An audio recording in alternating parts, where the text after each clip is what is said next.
welcome back to another Dragon Ball Super Card Game video. This one, we're going to be talking about 10 rulings that you should know going into set 10. And if you want to see more, definitely subscribe if you are new. Let me know in the comments below what other rulings I should go over and other people should know. And of course, there's going to be more decks throughout the week that should be kind of interesting to see. And I've done these before in the past, but it's been a little less organized, and this time they're actually numbered. So let's go into the first one.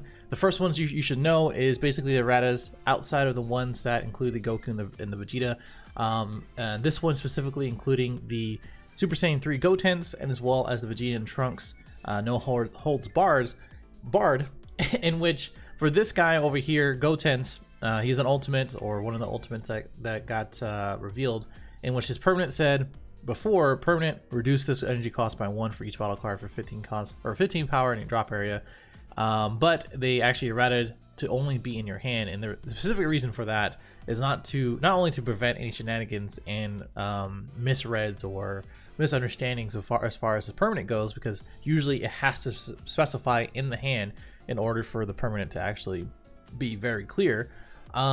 Is to also prevent this, in which it's going to be a searchable secret rare for 1 energy, in which if it didn't have that permanent, or let's say if it was misunderstood, which I thought it was going to be in the original video that I put out for the secret rares, in which the permanent is going to be basically globally affected, or I think that's probably a better word for it.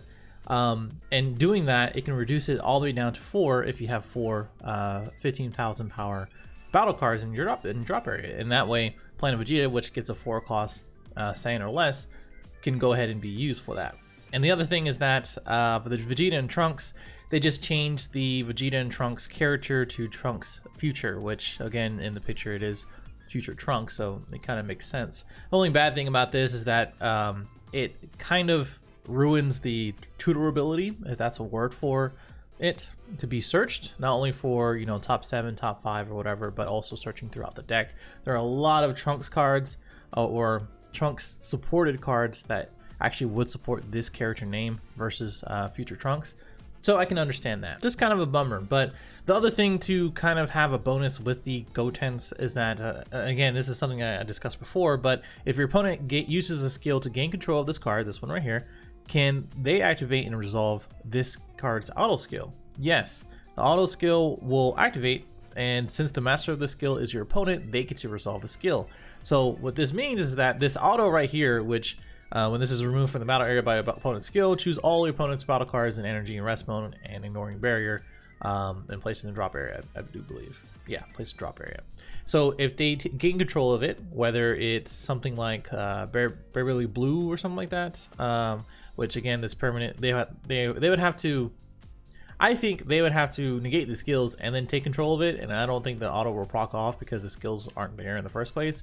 But the best option for this is Mekiabara, in which you pay, I think, what, 4, and you kill it off, in which you go ahead and take control of it, and now you get to wipe all of their energy and as well as battle cards in rest mode and place in a drop area. So pretty interesting interaction, and it's good to have it actually confirmed. All right, the next one is Unisons. Or our Unisons, I should say. I was going to do a whole video of Unisons and explaining everything, but I do believe this is Time Patrol, the Time Patrol blog. They came out with a nice little infographic that even Bandai put out on the official page, in which explains literally everything for Unisons. Like, if you haven't seen this, I would definitely pause the video, read through everything that you can, take a look at the game manual on the actual website, which has now been updated to the 2nd version, which actually shows where Unison cards should go officially and etc. Right? So all of this stuff is really, really good, and it just, I don't know, there's like 18 of these. I'm not gonna go through all of them, so definitely pause the video. What I will say is that one thing that I didn't mention was Revenge versus Unisons, and the argument here that keeps coming up is that Revenge says KO the attacking card, or it basically, the attacking card is affected by Revenge, and now since Unisons isn't a battle card, it isn't affected by Revenge. And the reason why is because it's KOing the attacking battle card and then in the battle. And when we look at the keyword and keyword skills within the rule book, KO says KO refers to the active battle of moving a battle card from the battle area to the drop area.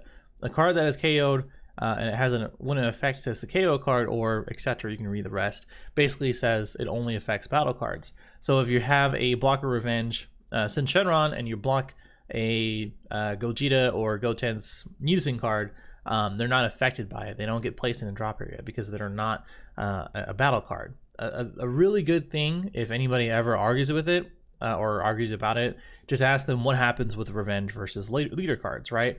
Leader cards aren't affected, and you don't place the leader card to the drop area after, you know, revenge gets procced.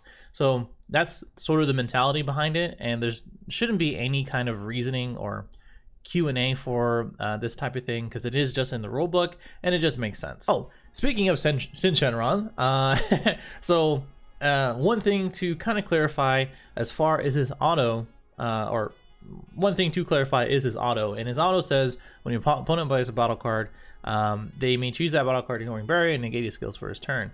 And there are a lot of different skills in the game, obviously, but there are a lot of different interactions where those skills can be negated and win, basically. So for instance, if we have Syn Shenron, your Syn Shenron, and is now basically they're like in response to this, basically. So let's say you play Syn Shenron, and in response they play Toa, they pay 2, they warp to 2, right? That's fine, because now, because they played a battle card, this auto procs off, and her auto skills, or her skills on the card, is now blanked off, and that includes blocker revenge and as well as the counterplay, which doesn't really matter because it really already went off. Not only that they can't use the blocker revenge because they don't have any actual skills on the card, but now it just is a 5k combo on the field that they paid 2 for. So probably one of the worst cards you can play against this card, just to let you know. Now the other thing is that the Graded Bardock, Graded Warcry, very popular card, very expensive card still, and basically if your leader card is yellow, you pay the 2 energy after you combo with it, and you play the card, right? So this isn't negating that skill, and it also doesn't negate the auto effect that the opponent gets either, because what happens is that they play the card, if they are turn player auto, or they are the turn player. Let's say I'm the one playing the ape and they have the Syn Shenron on their field. I pay the 2 energy to the combo, it gets played, and now because I am turn player, the autos go off, and then I get to draw the card, and I also get to tap down an energy. Now what doesn't happen, or what it doesn't get, is the double strike afterwards, because the auto went off and now his auto goes off because he's the opposite player, and then basically it doesn't have double strike. It's just a 20k body. So again, the auto will go off in -20, they get to +5, and this becomes a 10k if that's the case, and then his auto goes off and now he's a vanilla, which he doesn't have any other skills to play, so it doesn't really matter, right?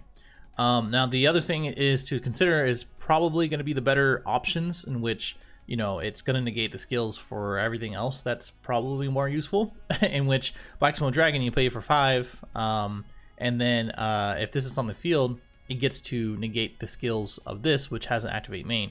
There's no autos for it to go off when coming into play, so everything is going to be blanked out from there. And same thing for Zeno, in which, or Cell Zeno, his auto does go off if you have 5 or more energy playing this, but if they have the Syn Shenron on field, it doesn't have the quadruple strike, ultimate, deflect, energy loss, and successor afterwards. So it doesn't get to swing twice. It doesn't. Well, it does actually get to swing twice. It just doesn't have quadruple strike afterwards, because that's part of the auto. Well, actually, no. I let me backpedal on that one. So because of the dual attack being after for the duration of the turn, I would imagine that the auto goes off, and then this checks it right after it gets played, and now it no longer has dual attack because it is for the duration of the turn. So think of it as the auto goes off, all the effects go off, and then all the remaining effects afterwards will be there, and now Syn Shenron will take away those remaining effects. So Cell Zeno will basically be a 40k blank body, so that's pretty cool. Now the last one is going to be Fu Dark Banisher. Now because he's a permanent and you get to use Overwhelm, my guess is that you do warp 1 for his auto, because it's after being played, just similar as an auto. And as soon as it's on the field, it doesn't prevent it from being played. It's still on the field after it's being casted. The auto resolves here. You no longer have to worry about that permanent, but you still have to pay that warp 1 because Fu is still on the field. So pretty cool interaction as far as that goes. And overall, Syn Shenron is one of the best cards, I would say, coming out the set. At least one of the most favorite cards that I have. And honestly, because this is not once per turn, if they play all these cards in one turn, they are still affected by Syn Shenron, and that's pretty busted. I also just realized that I was blocking it, so sorry about that. I'm gonna go ahead and move that over there and continue. Now, number 5 is Trunks versus, well, Trunks and the Candy Vegito. There's a ruling that I came across of for the Architected piece in which you pay 1 blue after you combo with it, and you get to play a blue Saiyan, 2 costs or less, negate the skills, and play the rest mode. And it says you can play the World's Runner's Candy because it does negate the skills, even though it says the permanent, this card can only be played from energy areas. So if you haven't been working on or haven't seen the Candy Vegito with the new starter deck, or just in general with this card, that's just another reason to do that. Now, number 6 is the Yamcha, which is honestly pretty terrible now, but I guess it's not too bad. It's still a free body. It still does stuff, but basically the card reads the counterplay, and shout out to Josh because we argued about this for a good hour. You can't activate the counterplay skills or other turns. Of course, you choose 2 of the opponent's battle cards, and they gain, or they get negative 15k power for the rest of the turn, and then you play this card. So the thing about it is that during the counterplay window, it basically can only affect the cards that are already on the field. When even hard casting or playing with a skill, if it's not on the field just yet, you get to counterplay it first, and then it affects any other cards afterwards, basically. And this kind of clarifies, or gets clarified here, in which your opponent pays a energy cost for a battle card in your hand. Can you use this counterplay skill to choose a battle card they're about to play? No, you can't, because well, let me continue. If you use a skill, can you use this counterplay to choose a battle card they're about to play? No, you can't. If your opponent plays a battle card with the skill, can you choose the battle card that they played? Yes, you can. So the difference between this is that the reasoning behind it is that there's counter window 1 and counter window 2. Counter window 1 for this card specifically is only affecting the cards that are already being played. So let's say I play a 1-drop Toa, and then I already have like a mirror 4-drop on the field already, right? Or 5-drop, whatever. I can affect the 5-drop on the field, but the 1-drop Toa will not be, but I'm still playing in response to that. Same thing if you, let's say back in the day with World Peace and Child's Wish, right? Or even anything else. So you pay the cost and you reveal the card. That's counter window 1. And then the counter window 2, well, you don't even have to reveal the card with World Peace, but still. Counter window 2 is when it's actually being played, and now you can go ahead and use that effect in order to minus 15k from there. Now, I don't really agree with this. I would say the thing that I don't really agree is the fact that they did not put this as an auto. I don't know why they did this, but oh well. If there's any more clarification, or if you need more clarification in the comments below, go ahead and do that. I feel like I do this pretty much every rulings video, that I gotta clarify with tokens and what they're affected by or not. So anything that has 2 or less, just like Donor Potential, or 6 or less, just like this Secret Identity Massaian, who knows who that is. And as well as Vegeta and Trunks, in which it's a total cost of 4 or less, total cost here, and a total cost here, right?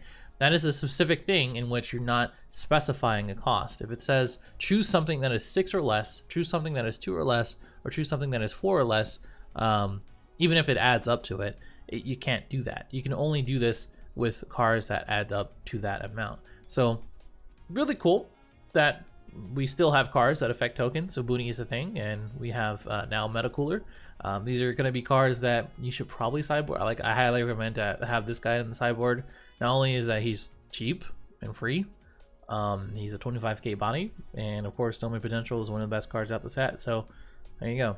Now Vegeks permanent. So if you have 1 card left in your deck and you activate the skill of Great Ape Saiyan Instincts, which you can activate really any skill that draws 2 cards. Can you still draw 2 cards? You draw 1 card, you shuffle the cards in the drop area into your deck and draw 1 card. So this is kind of referred to pretty much the game mechanics. Like if you didn't know already, This applies to any situation that has an effect that is similar to Vegeks, but the best thing that you can probably refer to, I think Sealed has this ruling in which if it's the same thing, if you only have one card in the deck and you're going to draw two, or you do a burst effect or whatever, you still do the same thing. You shuffle everything into the drop, or from your drop area to the deck, and then you draw one card, or you do whatever effect afterwards.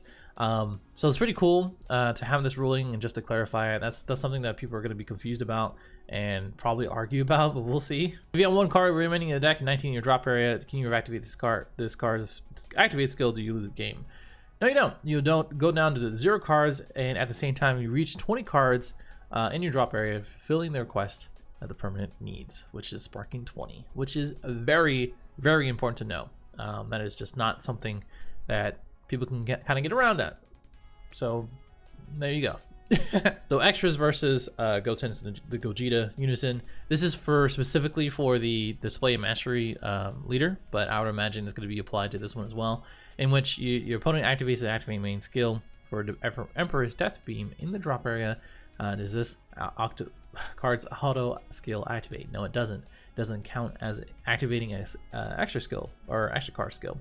So this reads, actually, if your opponent activates an extra card, draw one card and choose one of your opponent's battle cards, switch to rest mode. This one also reads, when your opponent's skill or activates an extra card, add a marker to this card. Now, of course, Emperor's Death Beam is that the activate main in the drop area. Send this card from the drop area to the warp. Look at the top card, and it was a multi extra card. Add it to your hand, etc. Right. So the thing about it is that when you activate a card, an extra card, it's actually from the hand into paying a cost. So my guess, and this is gonna be interesting to look at here. My guess is that because it's not interacting with your hand, maybe, or not interacting with your energy, maybe, I'm not sure, it doesn't get affected by these two. But this one, in which the Final Guardian, the drop negates, in which you pay the cost from the drop in order to warp to the area, it does get affected. So I don't know the reasoning for that one, but it's good to know, right? And I think that's really something to know. If you're running an Invoker, and of course drop negates should be in your sideboard here and there, especially if you don't mainboard too many negates. Now the last one is going to be the 60 card limit versus side decks, and you can read this whole thing, but a side deck does include up to 15 cards, so you can't have 20 cards in your side deck and add it up to 60 or whatever, right? And you also must have the same quantity before and after siding. So let's say you have a 55 card deck, you have 15 cards in your sideboard, you still have to have 55 cards in your deck after your sideboard. It can't be less, it can't be more. Same thing if you want to get Janemba for some reason in this format. If you have 50 cards and you want to add 10 from your sideboard, you can't go up to 60. That's just against the rules. So that's a big thing to kind of know going forward, and just in these tournaments in general. So just don't forget about that. All right, let me know what you think in the comments below. I have a lot of videos to work on, so I'm gonna go ahead and close it up here. And then if you have any questions in the future or right now, or any videos that you would like, definitely subscribe. Subscribe if you're new. Comment below what you want, and anything else that I should work on. And I'll see you in the next one.